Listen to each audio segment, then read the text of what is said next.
অনেকদিন পরে আইলাম বন্ধু বান্ধব লয়া KFC-তে। কত সুন্দর খাবার, দেখে দেখে মনে হয় জিরবার পানি পড়ে যাইতেছে। বন্ধু বান্ধব পাইলো, সবাই মিলে করে মা চল আগে খাবারটা দেখে নেই কেমন সুন্দর রান্না হয়েছে। আহ কত সুন্দর। গেরাম মোবাইল শুট বালা আম্মা বাজিয়ে দিছিল, খাইছিলাম কত সুন্দর। আহ এটা কি আবার লম্বা লম্বা, হাই হাই কেক, সুন্দর কেক।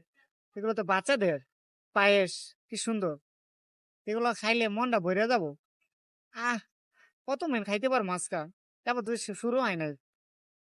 আধা ঘন্টা পরে স্টার্ট করবো সবাই মিলা, বন্ধু বান্ধব একটা বইয়া মনে হয় যে এবারে ইয়া করছি, আমরা হেলিকপ্টারে বইছি। কি সুন্দর খাবার রে। এটা কি রুটি নাকি? এটা চিকেন বার। কি সুন্দর খাবার, সুন্দর খাবার। সেটা আবার গাজর সাজায় রাখছে।